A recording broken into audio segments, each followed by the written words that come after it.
Bom, olá a todos, eu venho aqui agora fazer mais um vídeo falando um pouquinho mais sobre o hebraico da Kabbalah, tá bom? Vamos iniciar agora um estudo diretamente sobre a Kabbalah judaica, as consoantes, enfim, todo o contexto dela, tanto histórico quanto de palavras, enfim, vamos falar tudo o que você deve saber sobre a Kabbalah judaica. Então fique comigo até aí e espera que depois da vinheta nós vamos começar.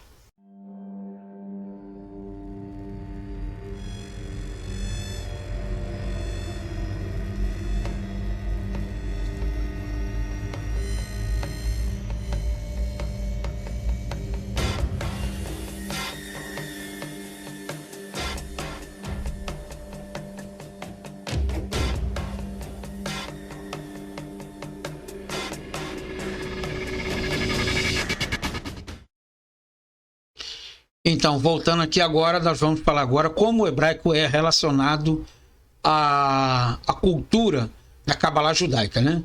Então, o primeiro capítulo nós vamos começar com noções ortográficas. Nós temos aqui o capítulo 1 do verso 1 da Bíblia hebraica, que diz assim: Breshit para Elohim et Hashmai bet Haaretz. Tá lembrando que o hebraico, como sendo uma língua oriental, ela é escrita da direita para a esquerda, tá? Observe bem o texto apresentado acima. Trata-se do primeiro versículo da Bíblia que aparece no livro de Gênesis, capítulo 1, versículo de número 1. No princípio, Deus criou os céus e a terra. Em hebraico, tal frase se lê Breshit bara Elohim et Hashmait bet Haaretz. Simplificando a transliteração, temos Breshit bara Elohim et Hashmait bet Haaretz. Tá bom? Então aqui você tem um texto em hebraico, você tem aqui a tradução e aqui como você lê, ok? A leitura é da direita para a esquerda, ao contrário do português que se lê da esquerda para a direita. A tradução literal da frase acima é: em princípio criou Deus os céus e a terra. A questão da transliteração das letras e vogais hebraicas em letras latinas é secundária, pois existem diversos sistemas de transliteração. Adotaremos a forma que pareça mais adequada aos estudantes brasileiros acostumados com a fonética das letras em português. Uma vez aprendido o alfabeto hebraico e a pronúncia das vogais, a transliteração deixa de ser a mais importante. Assim como o aramaico, o árabe e outras línguas da família semítica, o hebraico é escrito da direita para a esquerda. Portanto, quando abrimos a Bíblia hebraica, conhecida pelo nome de Tanakh, ou Tanakh aqui com K, devemos começar pela margem direita. Para nós, é como se o livro estivesse escrito de trás para frente. Isso é questão de ponto de vista para os judeus e israelenses. Nós é que escrevemos ao contrário. Então, o Tanakh é Torá, Nevi, Ketuvim, que é a lei, os escritos e os profetas, tá bom?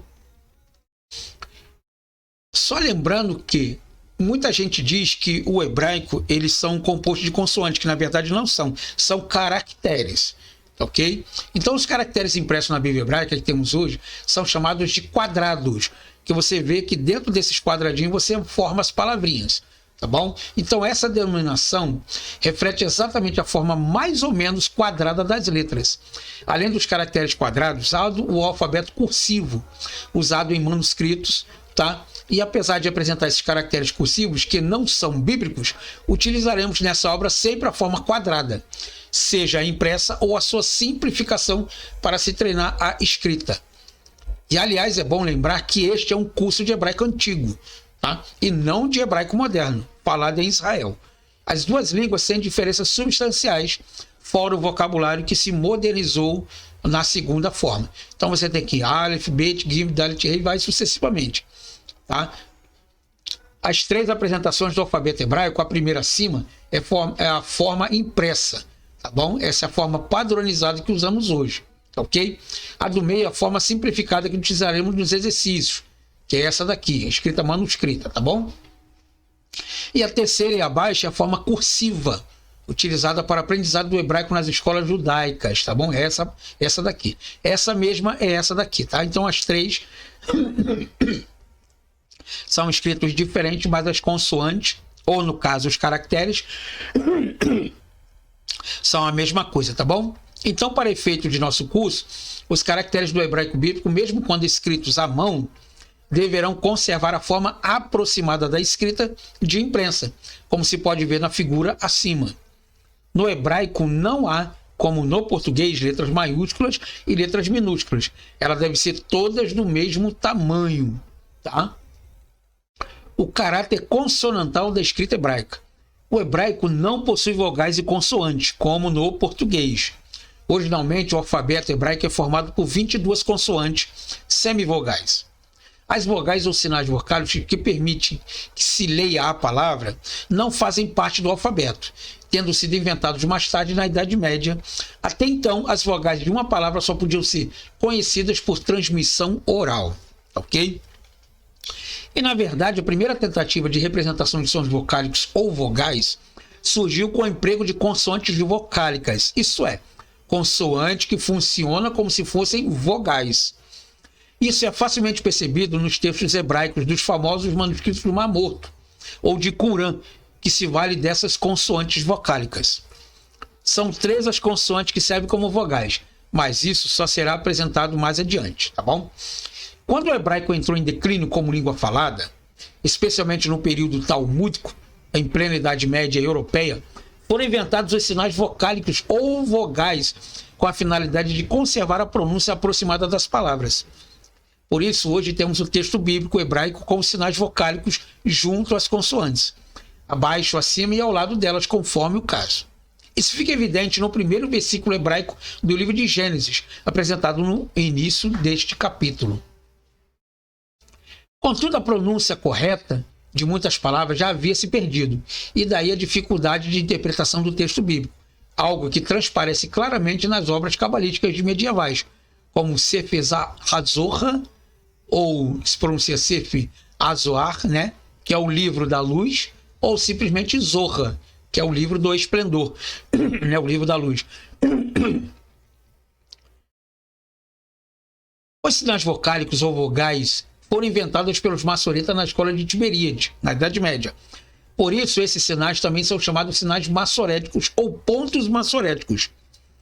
A palavra maçoreta vem de maçorá, tá? Maçorá, que significa tradição. Os maçoretas melquitas viveram entre os séculos V e o século X depois de Cristo. Alguns dizem que eles aparecem mais ou menos entre o século III e o século IV. Tá bom? O iniciante não consegue ler qualquer texto hebraico sem os sinais vocálicos ou pontos maçoréticos, pois eles representam as vogais das palavras. As vogais devem ser aprendidas aos poucos. Na leitura, primeiramente identificamos as consoantes da sílaba e depois os sinais vocálicos que representam as vogais. Com o tempo, o estudante se habilita a ler textos sem os pontos vocálicos, isso é, contendo apenas a representação das consoantes.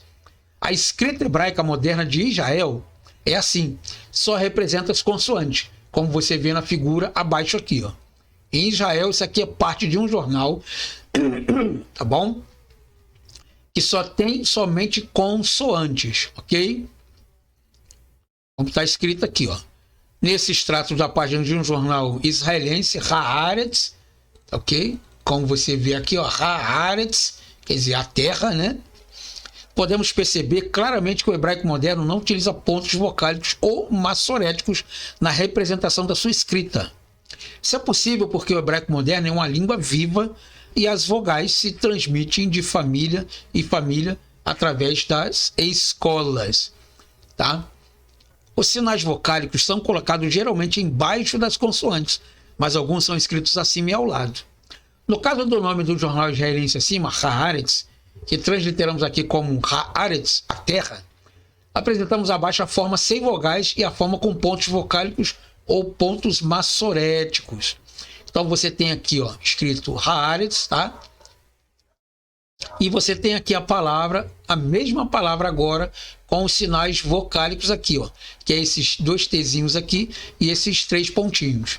Como se pode observar, sem vogais seria impossível ler a palavra, a não ser que você tenha conhecimento da escrita, ok? No hebraico não podemos escrever parte de uma palavra numa linha e parte na outra linha seguinte usando o hífen. Se não houver espaço, devemos escrever a palavra toda na linha seguinte, tá bom?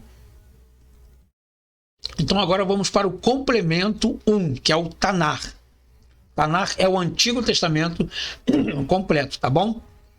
Este é o nome pelo qual os judeus denominam a sua Bíblia, que compreende apenas os livros do Antigo Testamento cristão, e não todos, incluindo-se ali os livros em grego da Vulgata católica. O nome Tanar é um anagrama, pois vem da primeira letra de cada uma das 3 partes que compõem a Bíblia hebraica. T de Tanar aqui, ó, que é Torá, ou lei, Nevir, aqui o N de Nevir, ou profetas, né? E Ketuvim, que é esse camarada aqui, que ele lê como K, tá bom? Que é os escritos. Os mesmos raiógrafos católicos, né?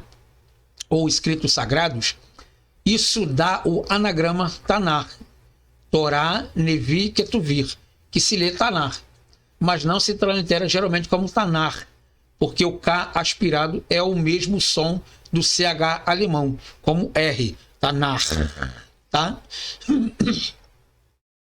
E até uma coceira agora.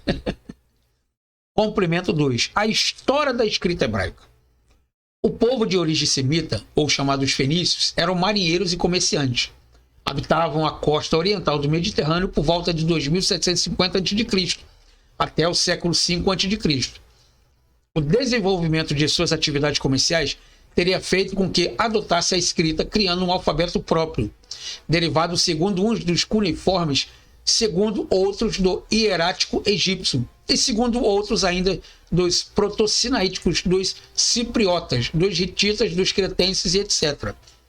Então você vê que a escrita hebraica, ela já é muito antiga. E o idioma fenício derivava-se do grupo cananeu e era muito parecido com o hebraico. O ramo cananita dividiu-se em 2 formas diferentes. Segundo a forma de escrever o alfabeto, a forma fenícia é seguramente mais antiga e a forma do hebraico antigo ligado ao ramo aramaico. Pensamos que o hebraico primitivo ainda fosse de caráter alfabético, como o fenício original, apesar de dizer que o fenício não representava as vogais nem o hebraico. Temos sérias razões para pensar diferente. As letras hebraicas Aleph, Re, Wav ou Vav, Iod e Aleph, que hoje não tem valor fonético algum, exceto o Vav, que vale a letra V ou o W, ou a vogal O e U, e o Iod, que vale a semivogal Y. No fenício, no hebraico anterior a Moisés, equivaliam-se exatamente as letras A, E, I, O e U. A, E, I, O e U. Ok?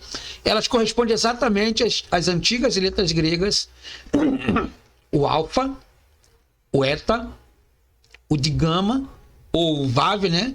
O iota e o omicron. A ordem das vogais é esta porque contam a história unícita, iniciática, desculpa. A partir da essência, o Aleph, que também se chama Deus, foi estabelecida a lei cósmica. Aleph vem de El. El é Deus, tá bom?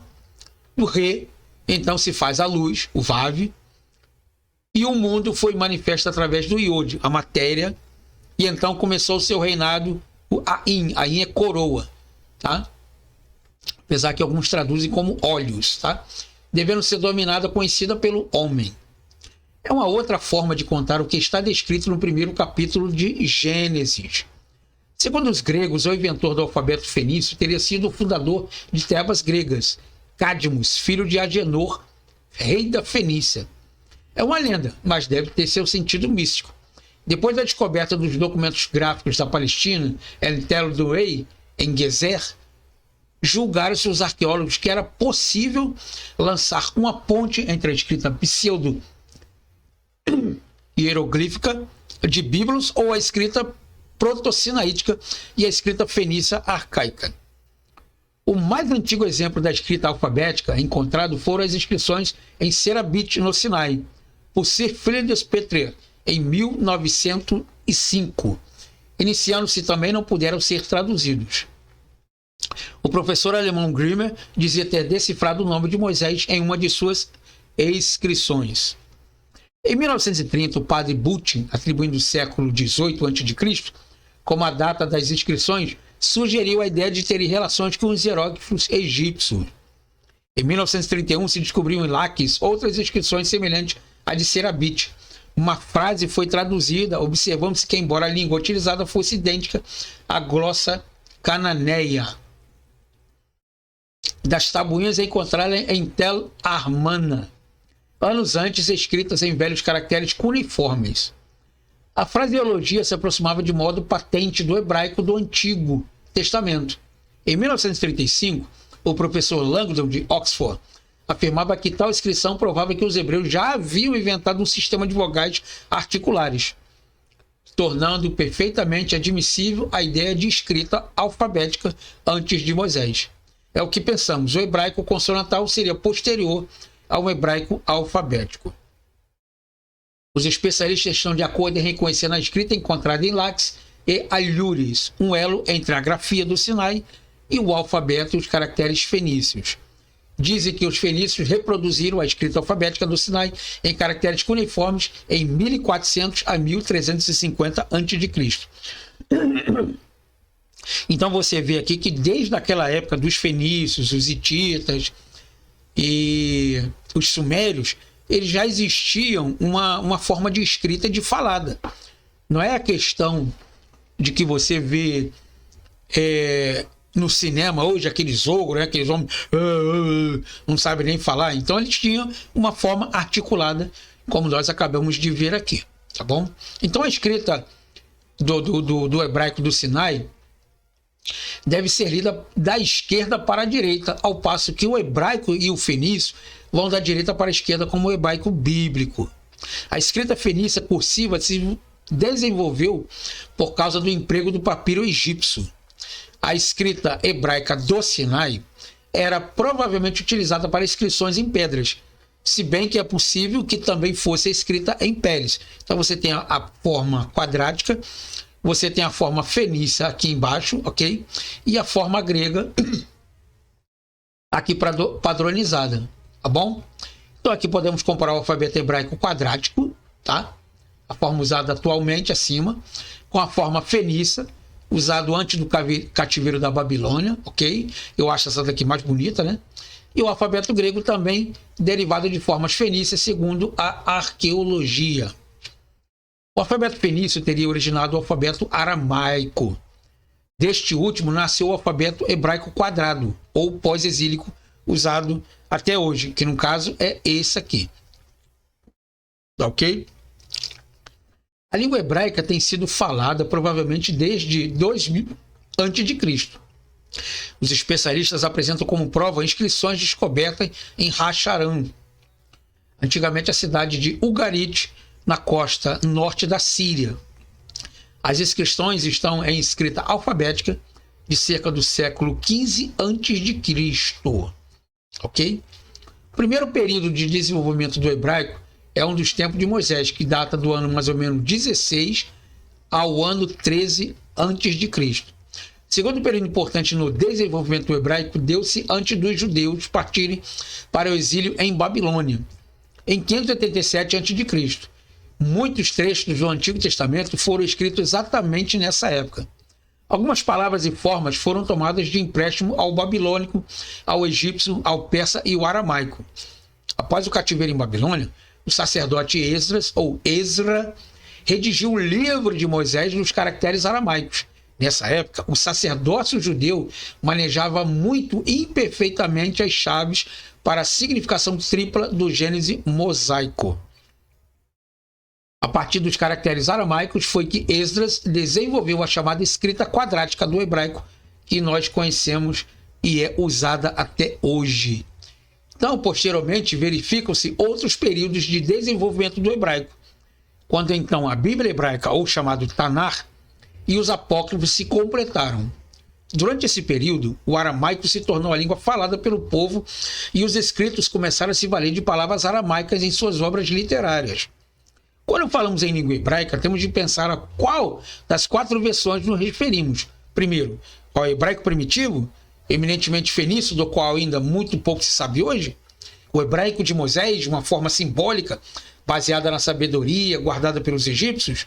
O hebraico de Esdras, outra reforma, porém relacionada à mitologia mesopotâmica, responsável pelo simbolismo do livro de Gênesis sobre os 7 dias da criação.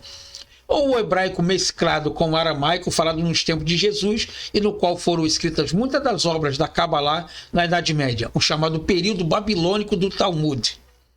Esse texto é parte adaptada do livro Projeto Aurora, Retorno à Linguagem da Consciência, versão eletrônica de 2007, de autoria de Daniel Teig e o professor Paulo Stekion.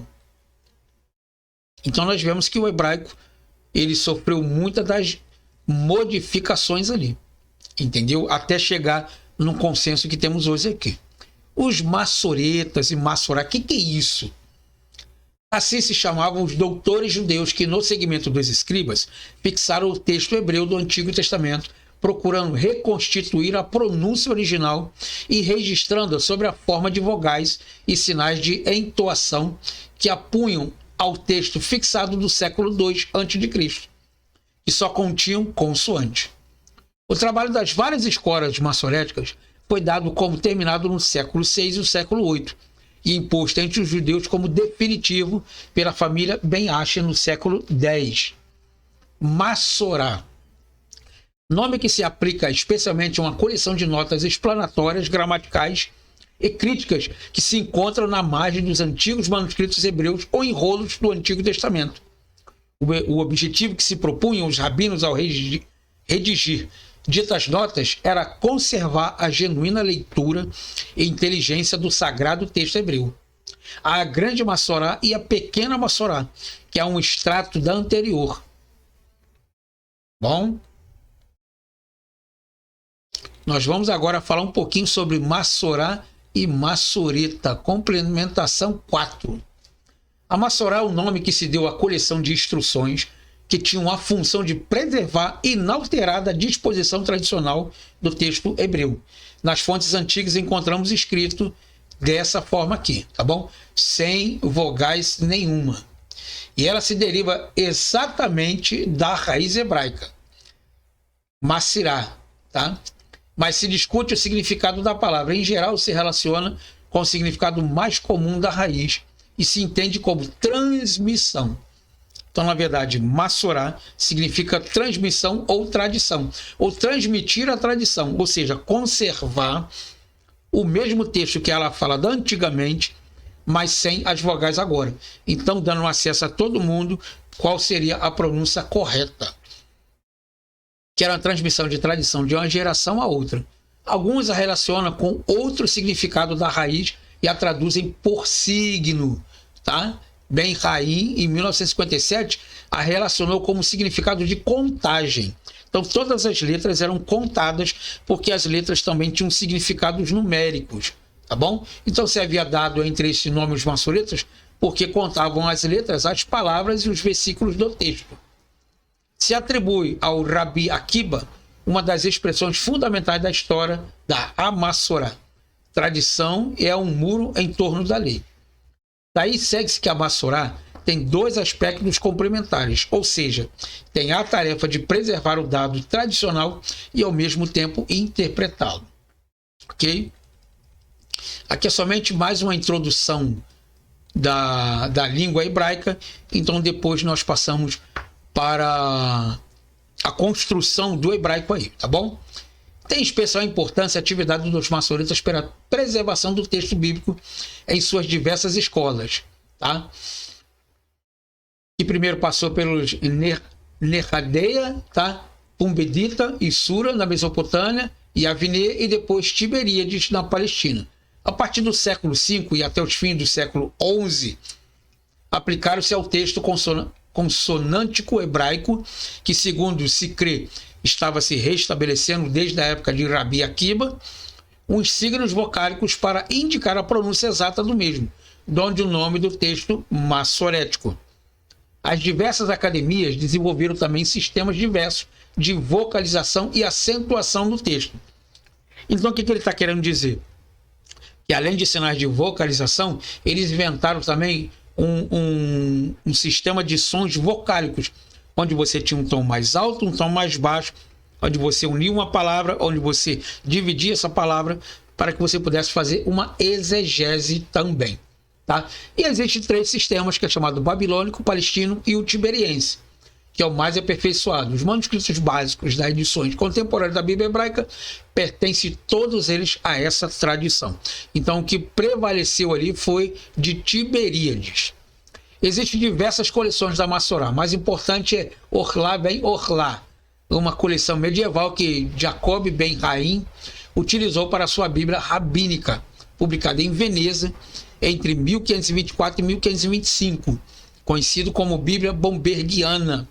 Tá? Eu tenho uns 5 volumes dela aqui completo, tá bom? Se vocês quiserem, tá toda ela em hebraico, tá ok? Então vocês colocam aqui no chat aqui que eu mando para vocês o link para vocês fazerem o download dela aí, tá ok? E os maçoretas ocidentais distinguem entre a Massorá marginal, escrita nas 4 margens da página, ou seja, as partes laterais do texto, eles tinham um complemento de texto, avisando que o texto ali teria uma alteração. O texto continuava sendo escrito do mesmo jeito, não mudava. O que mudava era a informação que era dado para ela ali, entendeu? Nós temos a Massorá Finalis, uma lista alfabética posta ao final da Bíblia, a Massorá Marginal, que se divide em Massorá Parva, posta ao lado do texto, e a Massorá Magma, posta acima e por baixo do texto. Então vamos por etapa aqui. A Massorá Finalis, tá? Ou a Massorá Sofit, né? Quer dizer, informações finais. Então o copista contava as letras, falava quantos números de texto tinha, quantos capítulos, quantos versículos tinha ali. Isso era no final do texto. Nós temos a Massorá Parva, que ela ficava na lateral do texto, dizendo que aquela palavra ali em outro texto ela tem um significado. Olha, dessa forma que está aí declinada, ela aparece tantas vezes em tal lugar, entendeu? E a Massorá Magma, que ela funcionava basicamente como uma concordância bíblica. Se você quiser achar determinadas palavras, ele botava parte do texto ali, então você olhava e via que aquela mesma frase em outro texto ali talvez tinha uma informação diferente. Então, as duas oferecem as mesmas informações, ou seja, às vezes que se repete uma certa expressão ou uma palavra. E as anomalias do escrito, as correções dos escribas, mas a Massorá completa a outra no sentido de que onde a Parva apresenta as estatísticas ou a frequência de palavras ou expressões. A Magma apresenta a lista completa. A língua da Massorá é principalmente o aramaico, mas se encontra também no texto em hebraico. Tá ok? Então, eu agradeço você então por ter ficado até aqui, tá bom? Nós fizemos uma introdução aqui então do alfabeto hebraico. Vamos falar um pouquinho sobre Cabalá judaica e sobre o hebraico, como há essa conjugação do texto hebraico sagrado com a Cabalá, tá ok? E vamos dar bastante informações aí. Essa primeira informação foi exatamente para falar um pouco sobre o alfabeto, sobre a escrita, como surgiu e comparações de outros textos ali também. Assim como foi reformulado e preservado todo o texto aí. Tá bom? Então agradeço você por ter ficado até aqui. Faça seu comentário aqui, a sua crítica, a sua advertência ou a sua dúvida. Escreve aqui nos comentários que eu terei um prazer imenso em responder você. Aí, gostou desse material? Fala comigo aqui então também, que eu mando esse material para você sem custo adicional nenhum. Tá bom? É só você colocar nos comentários, se apresentando aí, que eu terei um imenso prazer em responder. Tá bom? Obrigado então por ter ficado até aqui. Nos vemos então na próxima aula, continuando ainda esse texto e esse momento sobre a Cabalá, que é falado sobre o texto hebraico e sobre a Cabalá judaica. Tá bom? Nos vemos então numa próxima gravação e tchau, tchau.